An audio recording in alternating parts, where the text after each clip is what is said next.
Assalamualaikum warahmatullahi wabarakatuh. Hai solih-solihah kelas 5. Apakah kalian sudah siap belajar? Hari ini kita masuk pada tema 4, sehat itu penting, subtema 3.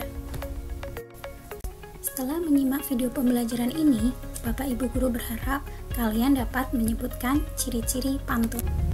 Nah, apakah kalian sudah siap belajar?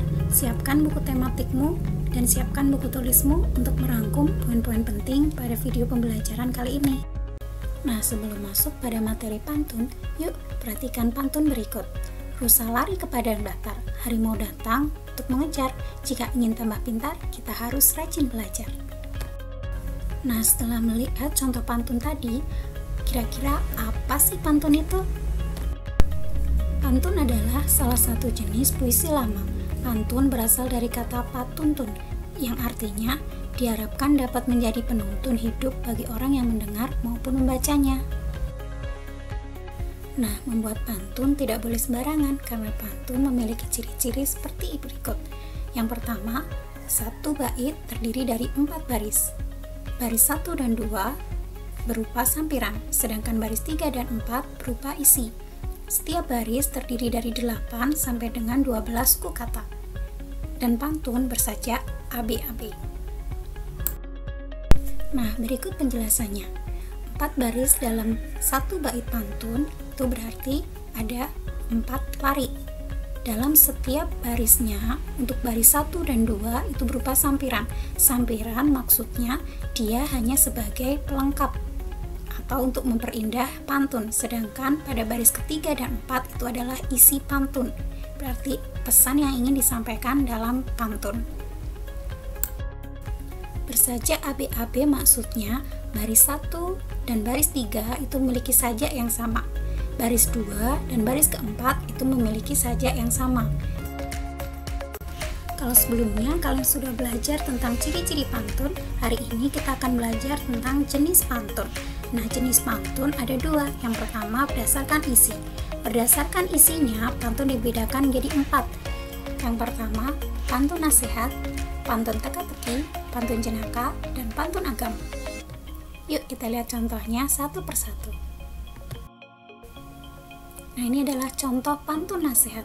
Pantun nasihat adalah pantun yang memberikan nasihat atau pendidikan atau pesan moral kepada para pembaca atau pendengarnya. Contohnya seperti yang ada pada layar ini. Kemana kancil kita kejar, ke dalam pasar kita mencari. Ketika kecil rajin belajar, setelah besar senanglah diri. Nah, yang berikutnya adalah pantun jenaka. Pantun jenaka adalah pantun yang berisi tentang pesan yang lucu, yang menghibur. Nah, contohnya ini, di sini kosong, di sana kosong, tak ada batang tembakau. Bukan saya berkata bohong, ada kata memikul kerbau. Yang berikutnya adalah pantun teka-teki. Pantun teka-teki biasanya diakhiri kalimat pertanyaan yang bertujuan untuk memberikan teka-teki kepada pendengar ataupun pembacanya. Contohnya pada pantun ini, kalau puan-puan cerana, ambil gelas di dalam peti. Kalau tuan bijak laksana, binatang apa tanduk di kaki? Nah, kira-kira jawabannya apa? Binatang yang ada tanduknya di kaki. Iya, betul, jawabannya adalah ayam. Nah, yang berikutnya adalah pantun agama. Pantun agama berisi tentang ajaran tentang agama atau hubungan manusia dengan Tuhannya. Contohnya, pohon tumbang rumah tertimpa, bangun rumah buat bata, sholat yang 5 jangan dilupa sebagai bekal akhirat kita. Selain itu, pantun juga dibedakan berdasarkan usianya menjadi 3 jenis, yaitu pantun anak-anak, pantun muda, dan pantun orang tua.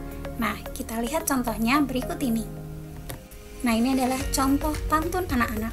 Pantun anak-anak biasanya berisi sesuatu tentang kehidupan anak-anak. Contohnya kehidupan ketika sedang sekolah, bermain dengan teman-teman, cita-cita, dan sebagainya. Nah, ini adalah contoh pantun muda.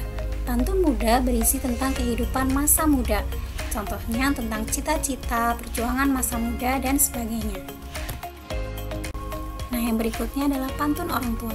Pantun orang tua berisi tentang nasihat-nasihat orang tua kepada orang yang lebih muda atau kepada anaknya.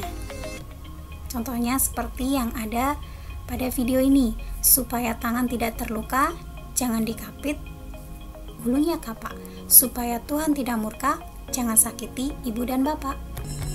Nah, setelah memahami ciri-ciri pantun, sekarang kita belajar menentukan amanat pantun.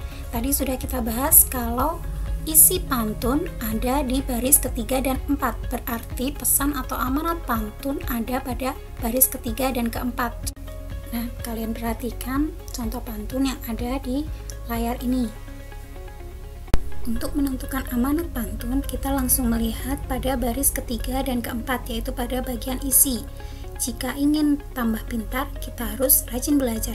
Berarti amanat yang bisa kita ambil adalah kita harus rajin belajar jika ingin menjadi lebih pintar. Atau bisa juga kita balik, jika ingin menjadi lebih pintar, kita harus lebih rajin belajar. Nah, itu adalah pembelajaran pada hari ini. Semoga bermanfaat. Selamat belajar di rumah. Wassalamualaikum warahmatullahi wabarakatuh.